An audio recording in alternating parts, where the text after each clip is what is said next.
กินของฮ้อนจากช้อนกลางล้างมือบ่อยๆช่วยป้องกันโรคลุท้องอาหารที่มีกะทินมและไข่เป็นส่วนประกอบบ่ควรทำไว้ล่วงหน้าเกิน4ชั่วโมงเพราะเชื้อแบคทีเรียหรือไวรัสอาจปนเปื้อนอยู่กับอาหารทำให้บูดเสียได้ง่ายกินเสร็จก็เก็บใส่ตู้เย็นที่สำคัญกินอาหารสุกๆดิบๆหรือมีกลิ่นมีฟองเพราะเชื้อที่ปนเปื้อนจะแยกให้เมาหัวมีไข้เจ็บท้องและถ่ายอุจจาระออกมาเป็นน้ำบางรายอาจรุนแรงถึงขั้นติดเชื้อในกระแสเลือดส่งผลกระทบต่อระบบประสาทเกิดอาการจักเป็นลมหรือรุนแรงถึงขั้นเสียชีวิตโดยเฉพาะละอ่อนและผู้สูงอายุหากเกิดอาการดังกล่าวให้ดื่มน้ำเกลือแร่ทันทีกินอาหารที่ย่อยง่ายและหากรุนแรงถึงขั้น5ถ่ายออกมาเป็นมูกเลือดมีไข้ให้ฟังป้าไปหาหมอทันทีหรือโทรสอบถามได้ที่กลุ่มสื่อสารความเสี่ยงและพัฒนาพฤติกรรมสุขภาพสำนักงานป้องกันควบคุมโรคที่1เจียงใหม่053-140-74-6หรือสายด่วน1422อากาศก็ร้อนคนก็เผาเอาจะได้กันดีพี่น้องถ้าบ่ร่วมมือกันโรคภัยไข้เจ็บก็จะตามหาเพราะสูดควันพิษเข้าสู่ร่างกายเป็นน้อยๆก็แสบหูแสบตาไอจามเจ็บคอมีน้ำมูกนักขึ้นมาแหมหน่อยก็จะเป็นหอบหืดตาแดงและเคืองตาถ้าหนักกว่านี้จะหายใจลำบากเจ็บหน้าอกโดยเฉพาะผู้ป่วยโรคหัวใจต้องระวังให้ดีเพราะอาจเกิดอาการหัวใจวายได้คนเฒ่าคนแก่ละอ่อนคนท้องผู้ป่วยโรคระบบทางเดินหายใจโรคหลอดเลือดและผู้ป่วยโรคเรื้อรังก็จะต้องดูแลตัวเก่าให้ดีหลีกเลี่ยงการอยู่นอกอาคารเมินๆไปไหนมาไหนก็ให้ใส่หน้ากากอนามัยคนเป็นโรคปอดต้องเตรียมยาให้พร้อมและที่สำคัญหากมีอาการผิดปกติให้พาไปหาหมอทันทีถ้าใครรู้รายละเอียดเพิ่มเติมโทรสอบถามได้ที่กลุ่มสื่อสารความเสี่ยงและพัฒนาพฤติกรรมสุขภาพสำนักงานป้องกันควบคุมโรคที่1เชียงใหม่053-140-774-6หรือสายด่วน1422รอสายจากโคบาลักอีกสักครู่นะรอสายจากโคบาลักเปิ้นลังย้ายสมาธิกดอุปกรณ์เปิ้นกันเดียวเนาะเปิ้นลังย้ายสมาธิกดอุปกรณ์เปิ้นอยู่นะครับเปิ้นย้ายสมาธิกดอุปกรณ์เปิ้นอยู่โคบาป่านโยนานนะครับเป็นแล้วนิมนต์ครูบาลักโลนธรรมได้เลยครับผมขอกราบนอบน้อมยังคุณพระศรีธารัยรัตนพานแพ้วพระเจ้าเจ้าต่างๆประการหมายมีพระพุทธพระธรรมพระสงฆ์อันเป็นสารณะที่เปิ่งของหมู่เฮาทั้งหลายขอกราบไหว้สาบุญญาปามีธรรมท่านอาจารย์ท่านพระครูอภิวัฒนวิกรมรองเจ้าคณะอำเภอดอยหล่อผู้อำนวยการสถานีวิทยุมวลชนคลื่นสีขาวเพื่อชาวประชาเจ้าอาวาสวัดปากตังเจริญผู้ดำเนินรายการเสียงธรรมแสงอรุณและรายการจากภาษาธรรมพร้อมไปด้วยท่านครูบาอาจารย์พระมหาเถระพระเถรานุเถระพระสังฆพระสงฆ์องค์เจ้าขอกราบไหว้สาบุญญาปรมีธรรมพระเดชพระคุณหลวงพ่อสุนทรธรรมานุโลกที่ปรึกษาเจ้าคณะอำเภอดอยหล่อเจ้าวาดวัดพระธาตุคงขาวขอกราบไหว้สาบุญญาปรมีธรรมพระเดชพระคุณหลวงพ่อสาธุกิจานันท์เจ้าคณะอำเภอดอยหล่อเจ้าวาดวัดพระธาตุเจ้าดอยน้อยพร้อมไปด้วยท่านครูบาอาจารย์พระสงฆ์องค์เนรทุกรูปทุกองค์ด้วยความเคารพอย่างสูงสุดยิ่งครับผมสวัสดีเจเจแล้วก็พ่อน้อยหนุ่มผาจ้อคนรูปหล่อเทรนเนอร์ผมขอกราบไหว้สาครูบาลักป่อนยนานเหมือนกันนะครับผมสวัสดีเนอร์ผมขอกราบไหว้สา ลุงนวลโคนรูปหล่อวัดสันเมียงอำเภอเวียงหนองล่องเหมือนกันนะครับผมสวัสดีครับถ้าต้นลงนอนวันศีลวันดักก็จ้างเกียมไว้กะเกะประตูนะครับผมเป็นห่วงเนาะเป็นห่วงผู้สูงวัยตัวนะครับถ้าจะลงบ้านลงเฮียนก็เกียมไว้กะเกะประตูนะครับผมเป็นห่วงเนาะประเทศเกิดไปเต่ามันตกลูกตกหลานประเทศอย่างเตอะเป็นห่วงนะครับไปตกไปเต่ามันเจ็บมานานหายเนาะมานานหายหกตางตีขึ้นสีขาวเปิ้นทับขึ้นสีขาวเนี่ยครับหกตางเนาะวัดไฟหินเอ่ยน้ำบ่อสาวาเอ่ยตั้งของท่านมหาเอ่ยมาโทษสถิตเนาะหกตังเนาะครับที่ฮับแสนนะครับนิมนต์ครูบาลักษ์โลนทำได้เลยครับผมเจริญปอนคณะสถาญาติโยมสถาสาธุคนดีเอาทุกท่านวันนี้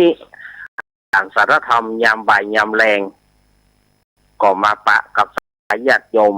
ต่างสถานีวิทยุมวลชนคลื่นสีขาวเพื่อชาวประชาก็วันนี้ก็อัตมาภาพเข้ากับผม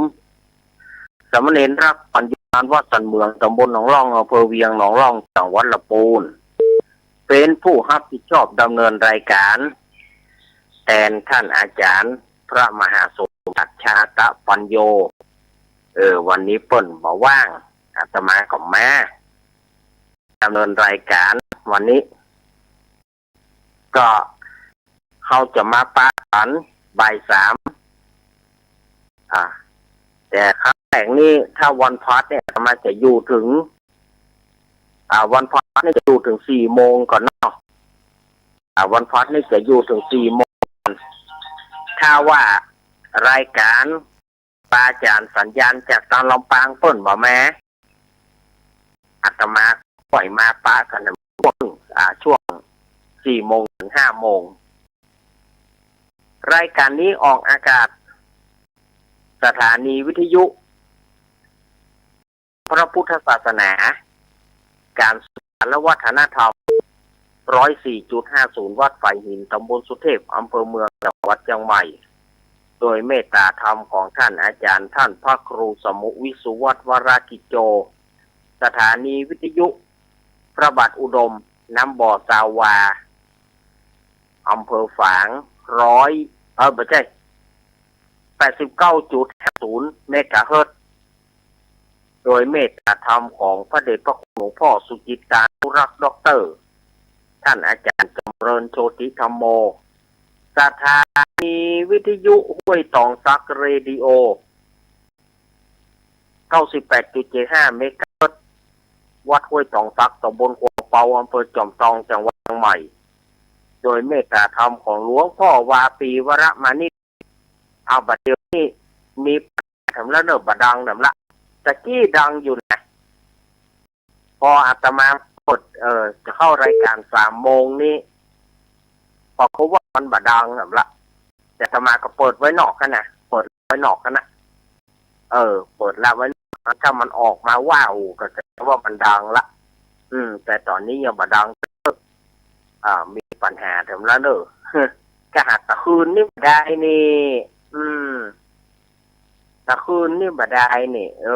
มาตะกี้ก็ยังอยู่พออาตมาจะเข้ารายการปุ๊บอาตมาไปเปิดไว้จังนอกเอาเสียงครับล่ะจะได้ก็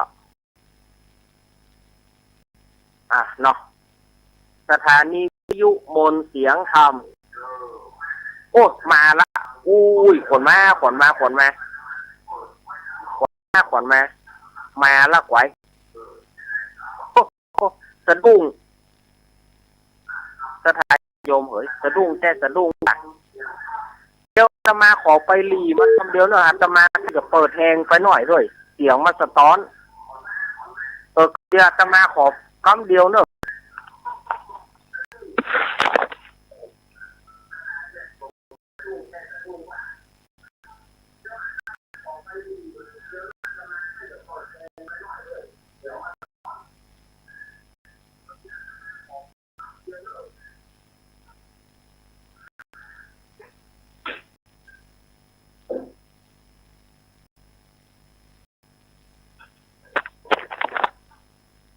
มาแล้วเลย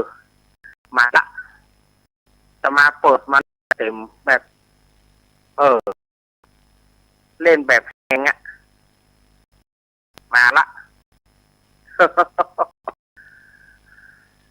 ก็ห้องเปิดก็มาได้มาแล้วเนอะมันแหงไปหน่อยเนาะมันก็เลยเสียงมันก็สะดุ้ง สถานีวิทยุอย่างก็ตะกี้มนต์ทำรถมันดับเอามาละพอมันมาว้าวเฮาก็สะดุ้งพอเปิดเพลงไปหน่อยสถานีวิทยุมนต์เสียงธรรม 106.25 เมกะเฮิรตซ์วัดบุพารามตำบลจ้างเคิงอำเภอแม่จังหวัดเชียงใหม่เมตตาธรรมของพระเดชพระคุณหลวงพ่อมงคลวิสิทธิ์และท่านปรัตน์อุทัยทั้งสองท่านสถานีวิทยุ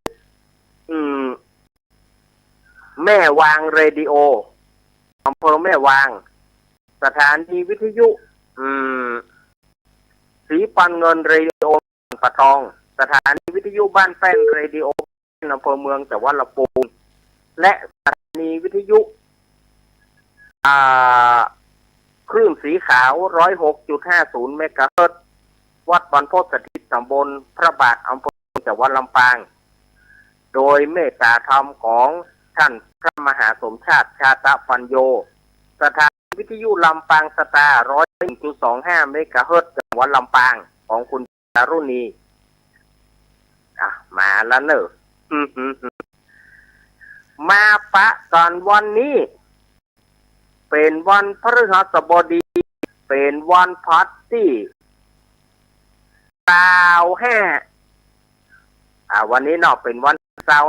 25มิถุนายนพุทธศักราช2569เดือน10เหนือเนี่ยเดือน10แรกเดือน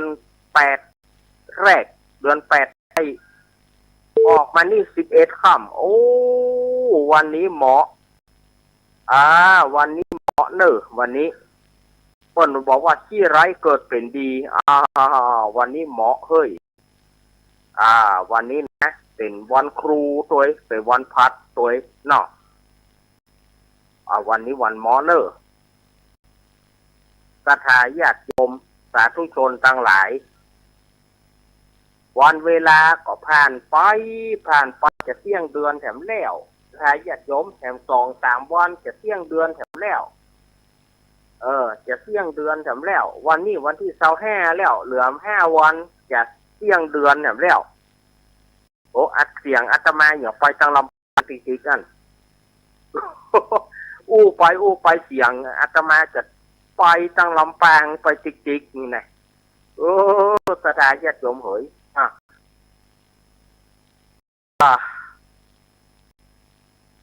จากนี้แถม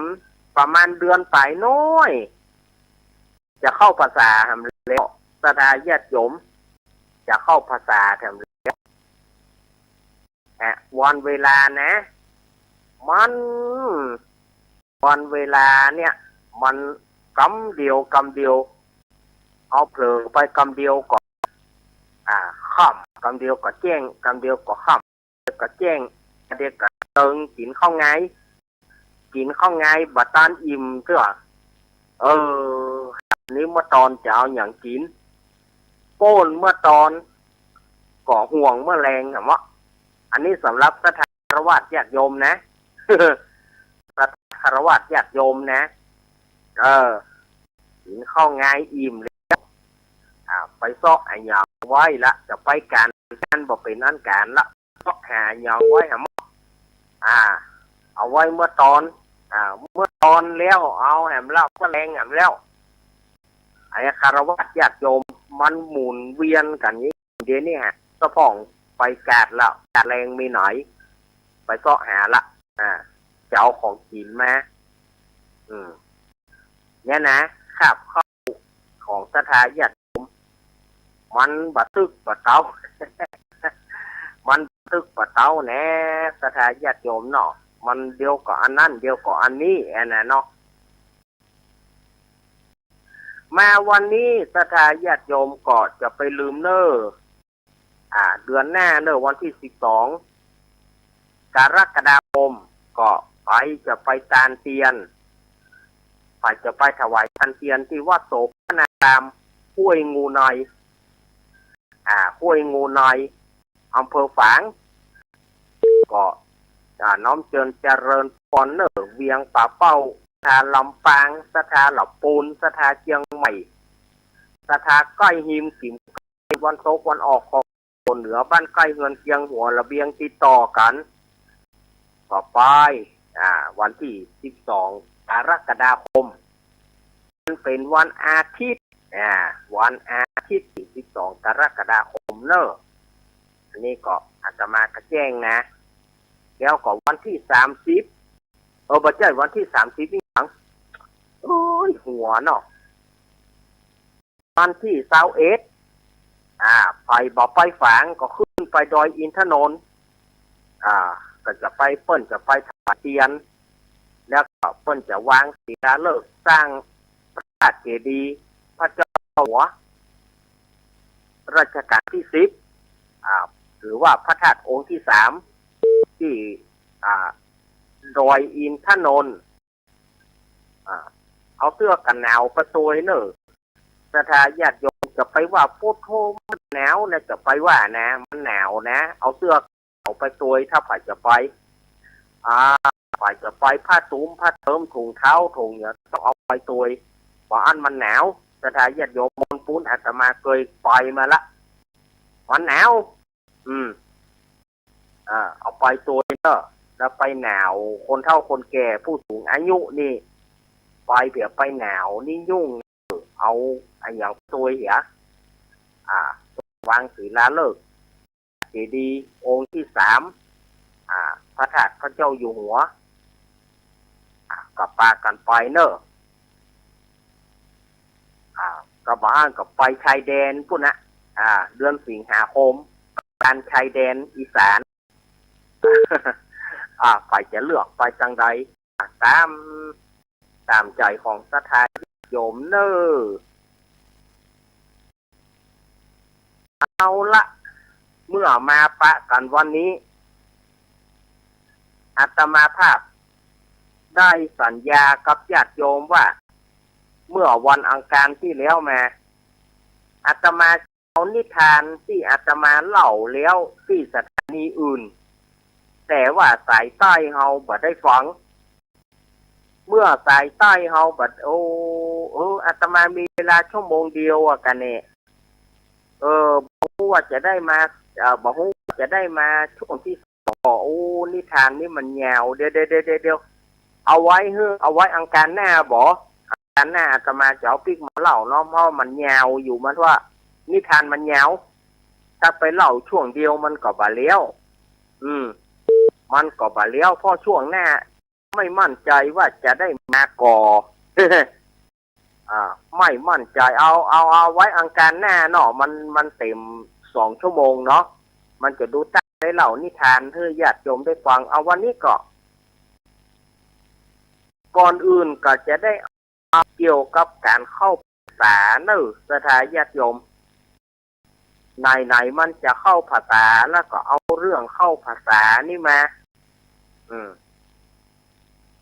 เรื่องเข้าพรรษาเนี่ยศรัทธาญาติโยมบางคนก็ได้ถามว่าการเข้าพรรษาเนี่ยศรัทธาญาติโยมอันท่านอาจารย์การเข้าพรรษาเนี่ยอย่างเพิ่นถึงมีการเข้าพรรษาก็คือสมัยตะก่อนเมื่อพระพุทธเจ้าเพิ่นได้ตรัสรู้แล้วได้เผยแผ่ธรรมใหม่ๆนี่เพิ่นก็บ่ได้มีการบัญญัติเข้าพรรษาเตื้อนะเพิ่นบ่มีการนั้นบัญญัติการเข้าพรรษาแต่ภายหลังมาก็บรรดาพระสงฆ์องค์เจ้าทั้งหลายก็คือตู้เจ้าทั้งหลายเนี่ยก็ปากันฝนตกฝนทำพอถึงฤดูวสันตฤดูพอถึงฤดูฝนเนี่ยก็บัดได้อยู่จำพรรษาก็ปากันไปเผยแพร่ธรรมก็ทำเพื่อผ้าเปียกปอนน้ำฝน ฝนตะกอนมันเป็นฝนที่ตกเหมือนมันเป็นฝนธรรมชาติมันบ่มีฝนเทียมมันเป็นฝนที่ตกที่แท้จริงมันบ่ได้เป็นฝนตามมันบ่ได้เป็นฝนสารเคมีมันบ่ได้เป็นฝนธรรมชาติบ่ได้เป็นเทียมอย่างสมัยบัดเดียว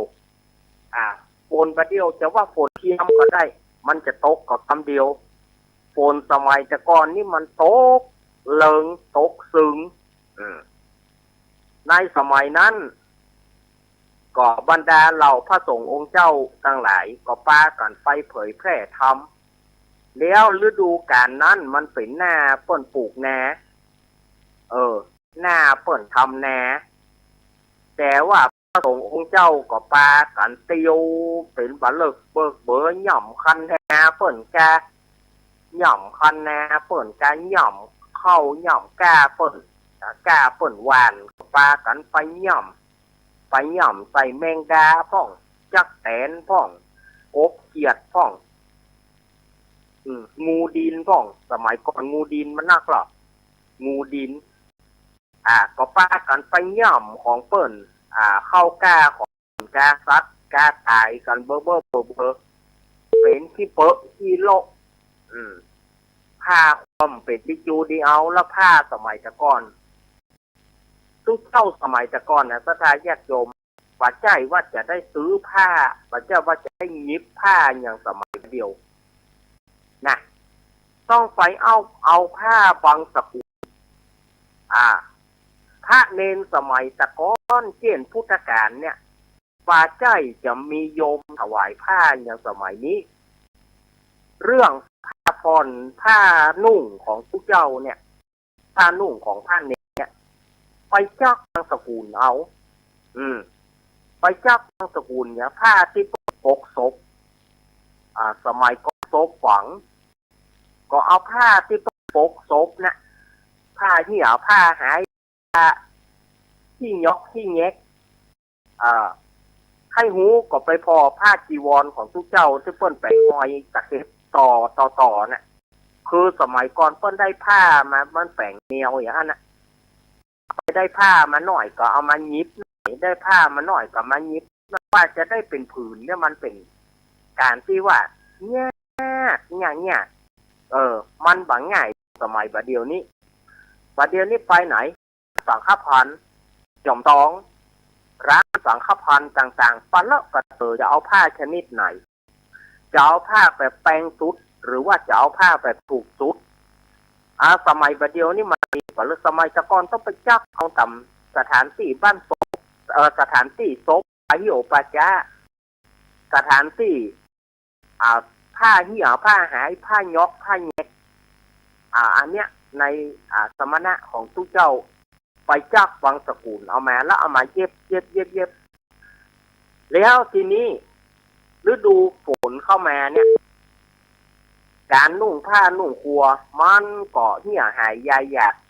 ผ้าก็เปียกปนบ่มีไทยก็จึงเป็นที่ติฉินดินทาของบรรดาศรัทธาเจ้าบ้านเจ้าเมืองทั้งหลายก็มันว่าทุกเจ้ามันเป็นลูกศิษย์ของสมณะโคดมก็ยังฤดูฝนยังบ่อยู่กับที่กับทางฤดูฝนก็ว่าปากันออกเผยแพร่ธรรมแล้วก็มาหย่ำเข้าหย่ำก้าไปหย่ำต้นไม้ต้นตอกไปหย่ำอย่างของเราสัตว์สิ่งหิ่งห้อยตายกันไปบอกปอตีนไปขี้เปอะเบิกเสื้อผ้านุ่งเปียปอนตอนยังบ่ทำภาษาอย่ากรรมเรื่องความติฉินนินทานั่นก็จึงไปเข้าพระกันของพระพุทธเจ้าไปเข้าพระกันขององค์สมเด็จพระสัมมาสัมพุทธเจ้าสมเด็จพระสัมมาสัมพุทธเจ้าเปิ้นก็เลยเรียกประชุมบอกว่าดูก่อนภิกษุทั้งหลายตั้งแต่เดือน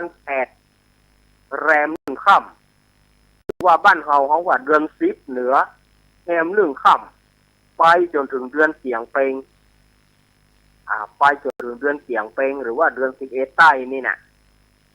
เปิ้นก็บอกว่าเป็นฤ ดูให้ฮื้อสู้เจ้าทั้งหลายฮื้อพระสงฆ์องค์เจ้าทั้งหลายอยู่จำพรรษาอยู่ที่อารามอยู่ที่วัดที่วาหรือว่าท่านที่เดินธุดงค์อยู่ไปปะปลูกร้างบ้านร้างอันอย่างนั้นก็ต้องไปอาศัยอยู่แต่อย่าไปอยู่คาคบไม้บางพ่องนี่ไปอยู่พื้นกระโปกไม้เพิ่นว่าอยู่คาคบไม้หรือว่าพื้นกระโปกไม้ไม่ควรอยู่อันตรายจากสิ่งสารพัดอันตรายจากฟ้าผ่าฟ้าเผียต้นไม้นี่เพิ่นจึงบอกให้อยู่ต้องไปอยู่ตูบร้างกระท่อมร้างหรือว่าห้างนาอย่างก็จ้างท่านที่เดินธุดงค์ถึงฤดูที่จะเข้าพรรษาเนี่ยต้องจำพรรษาอยู่ที่ห้านเป็นเวลา3 เดือนทวนไตรมาสอันนี้ เป็นพุทธบัญญัติที่องค์สมเด็จพระสัมมาสัมพุทธเจ้าบัญญัติเอาแล้วเฮ้ทุกเจ้าทั้งหลายภิกษุทั้งหลายที่อาตมาว่าไปแต่เกี้ยหวังเฮ้ไปนอนค้างอ้างแรมที่ไหนหากว่ามีเหตุจำเป็นอย่างเช่นว่าญาติป่วยญาติอยู่ไกลป่วยหรือว่าพี่น้องป่วยพอพี่น้องอยู่ไกลอาการหนักแล้วหรือว่าตัวเก่าป่วยอาพาธไปอยู่โรงพยาบาลก็ดีอันนั้นความจำเป็นต้องไปทำสันตหการณีคำว่าทำสันตหการณีนั้นก็คือว่าลาไปอธิษฐานลาไป7 วันเพื่อว่าก็ถือว่าพรรษานั้นต้องลาภายใน7 วันนั้นถ้า7 วันนั้นยังอาการเฮายังบดีหรือว่าญาติเฮายังบดีเตื้อหรือว่า พระสางล้างตุ้ยงานศพงานศาสตร์ปะเลี้ยวเตื้อก็ต้องปิดมาทำสันตหการณีแล้วไปใหม่หรือว่าบ่อาจจะมาได้ก็คือพระสงฆ์องค์เนนเอาผ้าจีวรไปวางพระพุทธรูปเอาไปวางบนพระพุทธรูปเพื่อยืนยันอัตตาตัวตนเพื่อยืนยันอัตตาตัวตนว่าเป็นแทนตัวว่ามาบ่ได้ขอเอาผ้าจีวรหรือว่าผ้าสังฆานั้นน่ะผ้าสังฆติผ้าสังฆาเอาเป็นตัวแทนว่าเขาบ่อาจจะมาได้อันนี้ก็ถือว่าพรรษาประกาศอันนี้ถ้ากรณีที่ไปไหนที่บ่อาจที่จะมาได้ก็ต้องทำอย่างนี้เพราะว่าสันตหการณีทำพิธีสันตหการณีอันนี้ก็ถือว่าพรรษาประกาศนะถ้าญาติโยมที่ในการพรรษาเนี่ยเพิ่นก็เลยบัญญัติตั้งแต่อ้อนมา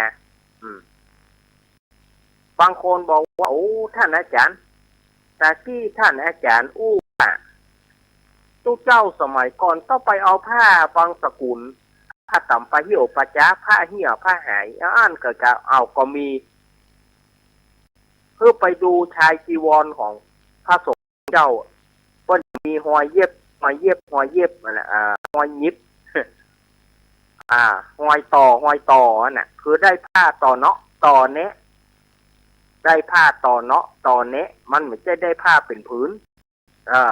สมัยเดียวนี้ไปไหนร้านสังฆพันธ์ปะเลอะปะเตยเนี่ยไปเอาต่อร้านสังฆพันธ์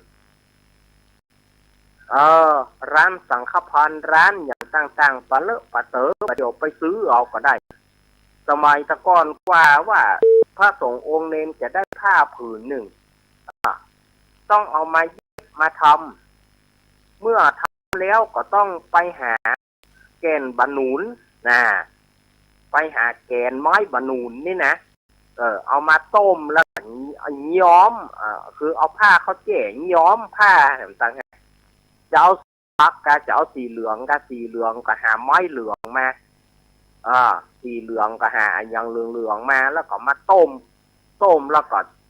เอาผ้าเขาจุ่มโดยการย้อมผ้า แต่ก่อนมันบัดใจได้มันบัดใจง่ายพระสงฆ์องค์เจ้าสมัยแต่ก่อนกันดารยากลำบากเนี่ยนะสมัยแต่ก่อนไปเผยแพร่ธรรมก็ต้องเดินทางกันไปอย่างพระพุทธเจ้าของเราเนี่ยเพิ่นไปเผยแพร่ธรรมเนี่ยเพิ่นก็ไปราชคฤห์เพิ่นก็ไปเวสาลีเพิ่นก็ไปโกสีเพิ่นก็ไปแต่ล่ะเดินทางกันไปนะสมัยนั้นสมัยบัดเดียวบื้อสมัยบัดเดียวมีรถบื้อไปเทศที่ไหนพอมีที่ไปเทศออกอากาศทางวิทยุบัดเดียวมันสบาย ออกอากาศทางวิทยุเนี่ยมันสมัยบัดเดียวนี่มันง่ายแต่บางคนก็บอกให้หารคุณค่าของพระสงฆ์องค์เจ้าในการเผยแพร่ธรรมบางคนก็บอกว่ารำคาญผู้เจ้ามาเผยแพร่ธรรมอย่างล่ำเหลือกำกำจ๋านี่มันเอามาคนเดียวเขาเอามาคนเดียวบ่นับบ่ถือบ่น่านับถือ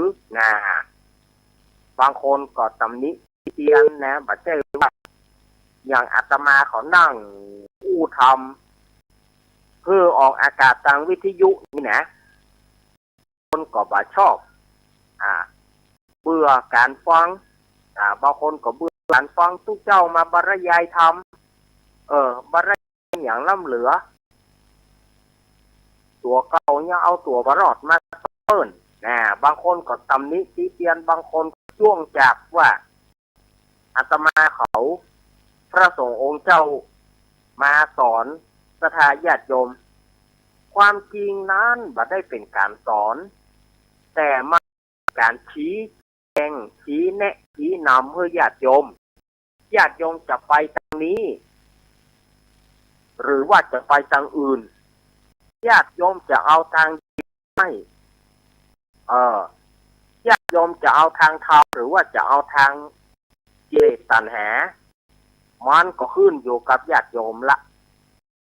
แม่นก็ถ้าว่าญาติโยมจะเอาทางธรรมก็ไปทางธรรมญาติโยมจะเอาทางกิเลสตัณหา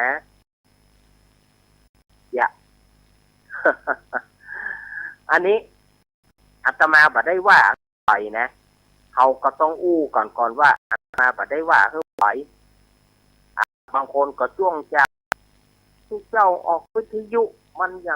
างนี้ก็เท่าบ่เผยแพร่ไปแล้วไผจะเผยแพร่ถ้าพระสงฆ์องค์เจ้าบ่ออกมาเคลื่อนไหว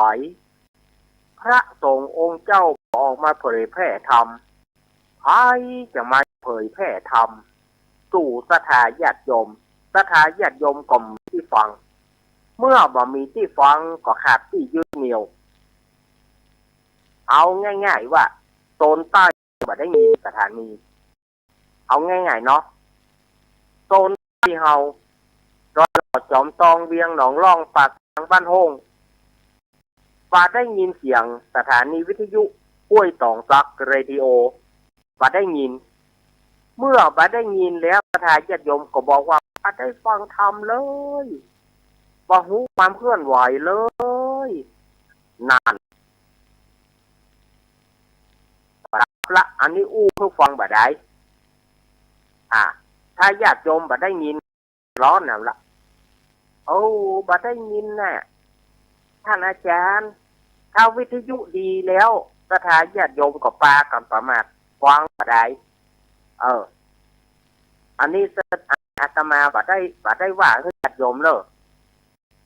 ญาติโยมก็ควรช่วยเพิ่นพ้อง ช่วยเพิ่นพ้องช่วยหอมกันน้ำกาไฟถ้าญาติโยมเป็นผู้ฟังอันนี้อาตมาบัดเจ้านะบัดเจ้าว่าเจิญบัดเจ้าว่าจะเลี่ยลายญาติโยมนะพอเปิ้นพ้อง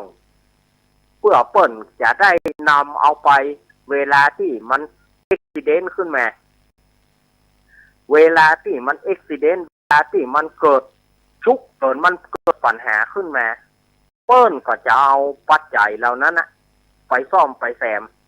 ก็ถ้าญาติโยมได้ก็ฟังดูโดยที่ ปะห่วมกันปะกำปะจูเปิ้นนะเวลามันรู้มันก็จะรู้ไปอันน่ะบ่มีที่คืนเพราะว่าบ่มีกำลังใจหนึ่งบ่มีปัจจัยหนึ่งที่จะไปซ่อมแซมฉะนั้นฟังสถานีไหนก็กำเปิ้นพ้องสถานีนั้น ก็ว่าเวลามันรู้มันอยากขึ้นมาเปิ้นก็จะได้เอาไปเรานะไปช่วยแฝงกองทัพก็เดินด้วยท้องวิทยุจะด้วยก็ปัจจัยศรัทธาเพราะว่าเฮาบ่มีเรียกว่าเฮาบ่มีอันโฆษณาเฮาบ่ได้สปอนเซอร์อันใดเฮาบ่ได้สปอนเซอร์บ่ได้กระทิงแดงบ่ได้ฉลามอย่างนั้นเพราะว่าบ่มีสปอนเซอร์บ่มีกระทิงแดงบ่มีฉลาม ก็อาศัยจากสถาญาติโยมที่นี้อย่างสถานีโซนใต้เฮาเวลามันดีสถาญาติโยมก็ชื่นใจแล้วปากันประมาทลาสาปักกำปักจูเพิ่นแล้วเวลาว่าเครื่องมันเสียขึ้นมาก็มีภัยที่จะแปลงคือก็มีปัจจัยคนใดจะออกคนใดจะเสนอความคิดของมันมีปัจจัย ฉะนั้นญาติโยมฟังสถานีก็กำเปิ้นไปพ่อเนาะกำเป็นการน้ำกับไฟพ่องสถานีที่สถาญาติโยมได้ฟังไปเนี่ยเปิ้นก็จะได้เอาปัจจัยแล้วนะอีกการน้ำกับไฟส่วนหนึ่งน้ำกับไฟส่วนหนึ่งก็เป็นกาเวลาที่มันซึกหลอเวลาที่มันซึกหลอก็จะได้เอาเหล่านี้ ไปซ่อมไปแซมอันนี้ก็จะได้อยู่กับสถาญาติโยมสังเกตถ้าสถานีบดีญาติโยมก็มาโทรอาตมาอาจารย์มันเป็นยังอาตมาก็ไม่รู้อาตมาจะไปหูได้อย่างไรว่าหนึ่งอาตมาบัดใจจ้างสองอาตมาบัดได้เป็นผู้อำนวยการสามอาตมาบัดใจเจ้าของสถานีเนี่ยการได้กระโทรหาอาตมา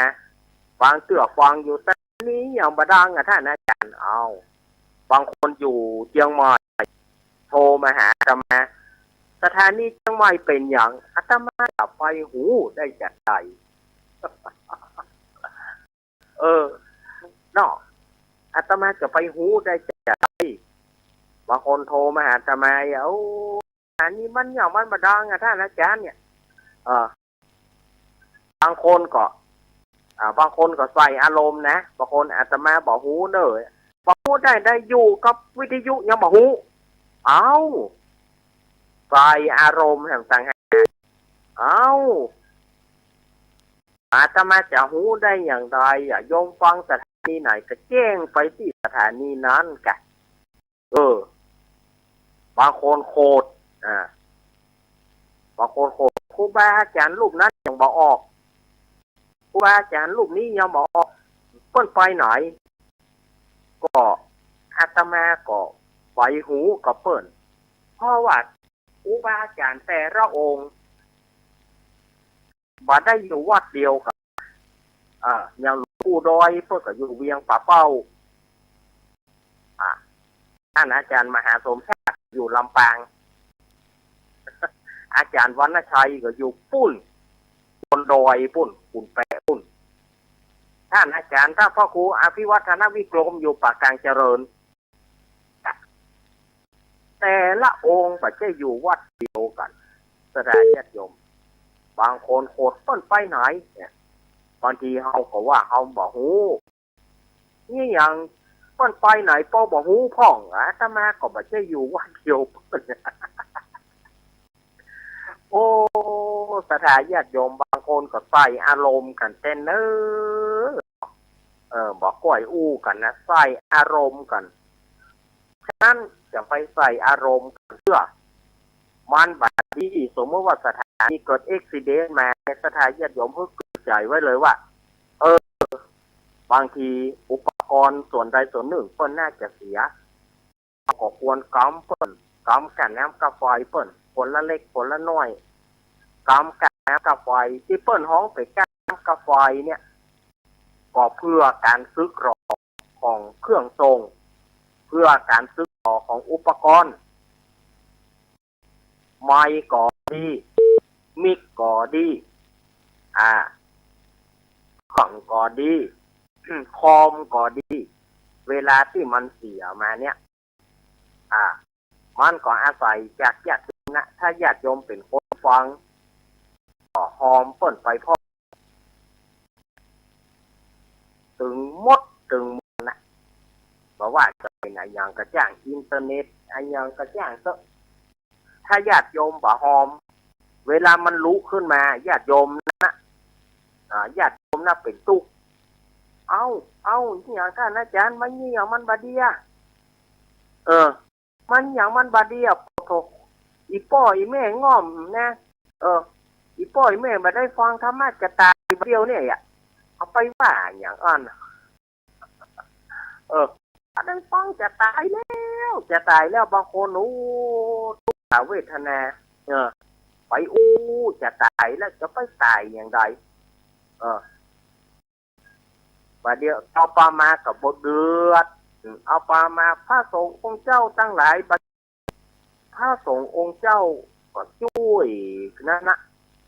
แต่ก็ญาติโยมเป็นผู้ฟังญาติโยมก็ช่วยห้องจะไปป่วยสถานีมันเหงาจะไปป่วยที่สถานีมันบ่มีการอุดหนุนบ่มีการสนับสนุนสถานีได้บ่มีการสนับสนุนเนี่ยมันอยู่กันมาได้สถานญาติโยมทีนี้ญาติโยมจะฟังสถานีไหนก็ตาม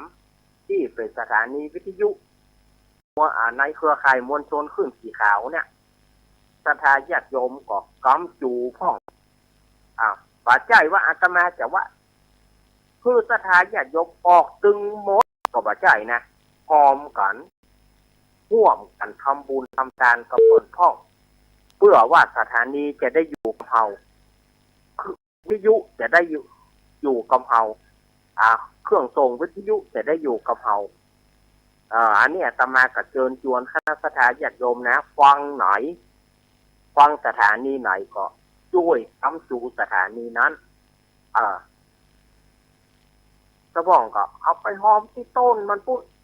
ที่เก้ามันปุ้นสถานีตั้งนี้บ่เป็นอย่างก็ได้ล้มไปหลายสถานีละเพราะว่าขาดแรงใจขาดกำลังใจขาดกำลังทรัพย์ที่จะอุดหนุนที่จะค้ำจูเนี่ยล้มกันไปหลายสถานีละก็ย้อนว่าสถานญาติโยมฟังนะเวลาวิทยุลุนะเป็นเดือดไปแค้นเวลาวิทยุดีมานี่เงียบปิ้ง สถานีวิทยุดีมาเงียบปิ้งมาสนใจเวลาที่สถานีวิทยุดับไปเอาแล้วเปิ้นจะตายบัดเดียวนี่เฮอได้